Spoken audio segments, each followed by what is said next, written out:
ನಮಸ್ಕಾರ ರೀ. ನಮ್ಮ ಉತ್ತರ ಕರ್ನಾಟಕ ಮಂದಿ ನೋಡ್ರಿ, ಕೀಮಾ ಮಕ್ಕಳಿಗೆ ಮಾಡಿ ತಿನ್ನಿಸ್ಬೇಕಂದ್ರೆ, ನಾವು ದೊಡ್ಡವ್ರು ತಿನ್ಬೇಕಂದ್ರೆ ಇಷ್ಟು ಗರಿಗರಿಯಾಗಿ ಮಾಡ್ಕೋಬೇಕಂದ್ರೆ ಹಿಂಗೆ ಮಾಡ್ಬೇಕು ನೋಡ್ರಿ.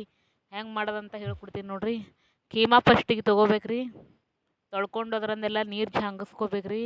ನಾನು ಜಾಂಗಿಸ್ಕೊಂಡು ಇಟ್ಕೊಂಡಿನಿ ಮೊದಲೇ ರೀ. ನೋಡ್ರಿ, ಕೊತ್ತಂಬರಿ ಮತ್ತು ಟೊಮ್ಯಾಟೊ ಮತ್ತು ಈರುಳ್ಳಿ ಮತ್ತು ಅದರ ಸ್ವಲ್ಪ ಒಂದೇ ಹಸಿ ಮೆಣ್ಸಿನ್ಕಾಯಿ ಹಾಕೀನಿ ರೀ. ಮಿಕ್ಸರ್ಗೆ ಗ್ರೈಂಡ್ ಮಾಡಿಕೊಂಡು ಅದ್ರೊಳಗೆ ಮಿಕ್ಸ್ ಮಾಡತ್ತೀನಿ ರೀ ಹಾಕಿ. ಈಗ ಹಾಕಿ ಮಿಕ್ಸ್ ಮಾಡ್ಕೊಂಡು ಬಳಕ ಒಂದು 20 ನಿಮಿಷ 10 ನಿಮಿಷ ಇಡ್ಬೇಕು ರೀ. ಇಟ್ಟು ಬಳಕ ನಾವು ಒಂದು ಕುಕ್ಕರ್ ತೊಗೊಂಡು ಕುಕ್ಕರ್ಗೆ ಸ್ವಲ್ಪ ಎಣ್ಣೆ ಹಾಕ್ಬೇಕು ರೀ. ಯಾಕಂದ್ರೆ ಇದು ಮಕ್ಕಳು ತಿಂತಾರಲ್ಲ ರೀ, ಹೆಲ್ತಾಗಿ ಸರಿಯಾಗಿ ಮಾಡ್ಬೇಕು ರೀ, ಆರೋಗ್ಯಕರಾಗಿ. ನೋಡಿರಿ, ಎಣ್ಣೆ ಸ್ವಲ್ಪ ಹಾಕೊಂಡಿನಿ ರೀ. ಅದಕ್ಕೆ ಒಂದು ಬೆಳ್ಳುಳ್ಳಿ ಕತ್ತರಿಸಿ ಹಾಕೊಂಡಿನಿ ರೀ. ಮತ್ತು ಸ್ವಲ್ಪ ಅರಿಶಿಣ, ಇದು ಉಪ್ಪು ಹಾಕಿತ್ತಲ್ಲ ರೀ, ಕಡಿಮೆ ಬಿದ್ದಿತ್ತು ರೀ, ಅದಕ್ಕೆ ಮತ್ತೆ ಹಾಕೀನಿ ನೋಡ್ರಿ. ಈಗ ನೋಡ್ರಿ, ಈ ಕಡೆ ಬೆಳ್ಳುಳ್ಳಿ ಹುರಿದದ ರೀ. ಈಗ ಮಿಕ್ಸ್ ಮಾಡ್ಕೊಂಡಂಥ ಮಟನ್ ಕೀಮಾ ಹಾಕೊಂಡಿನಿ ನೋಡ್ರಿ. ಮಟನ್ ಕೀಮಾ ಹಾಕೊಂಡು ಎಲ್ಲ ಸರಿಯಾಗಿ ತಿರುವಾಡ್ಕೊಳತ್ತೀನಿ ನೋಡ್ರಿ. ಈಗ ತಿರುವಾಡ ಆದ ಬಳಿಕ ಕುಕ್ಕರ್ ಮ್ಯಾಗ ಹಚ್ಚಿ ಸೀಟಿ ಹಚ್ಚತ್ತೀನಿ ರೀ. 3-4 ವಿಸಿಲ್ ಹೊಡೆತನ ಬಿಡ್ತೀನಿ ರೀ.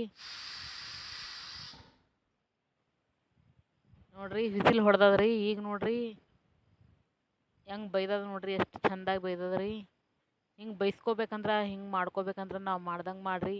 ಮಕ್ಕಳು ನೋಡ್ರಿ ಎಷ್ಟು ಚಂದ ತಿಂತಾವ್ರಿ. ರೈಸ್ ಒಳಗೆ, ಚಪಾತಿ ಒಳಗೆ ರೂಲ್ ಮಾಡಿಕೊಟ್ರು ಇರ್ತಾರೆ ರೀ.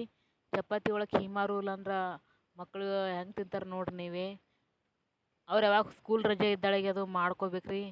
ತಿನ್ನಕ್ಕೆ ಭಾಳ ಬೊಂಬಾಟಾಗಿ ಬರ್ತದೆ ರೀ ಅವ್ರಿಗೆ. ಮಸ್ತ್ ಟೇಸ್ಟ್ ಆಗ್ತದೆ ರೀ. ವಾರದಾಗ ಒಂದು ಸಾರಿ ರೀ ಮಟನ್ ತಿನ್ನೇಬೇಕು ರೀ.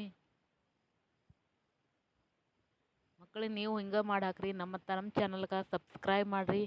ಯಾರು ಸಬ್ಸ್ಕ್ರೈಬ್ ಮಾಡಿಲ್ಲ ಮತ್ತು ತಪ್ಪದಲ್ಲಿ ಕ್ಷಮಿಸ್ರಿ. ಹೇಳಿದಾಗ ನಮ್ಮದು ಇದೇ ಫಸ್ಟ್ ರೀ ನಾವು ಹೇಳೋದು, ನಾವು ಚಾನಲ್ ಮಾಡಿ ಹಾಕೋದು.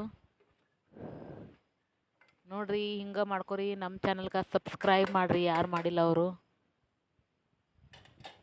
ಮತ್ತು ಬೇರೆ ಬೇರೆ ವಿಡಿಯೋಗಳು ಹಾಕ್ತೀನಿ ರೀ ಹಾಗೆ.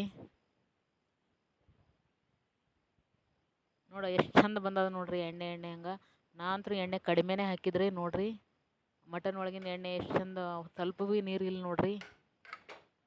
ಹಿಂಗೆ ನೀವು ಮಾಡ್ಕೊಳ್ರಿ.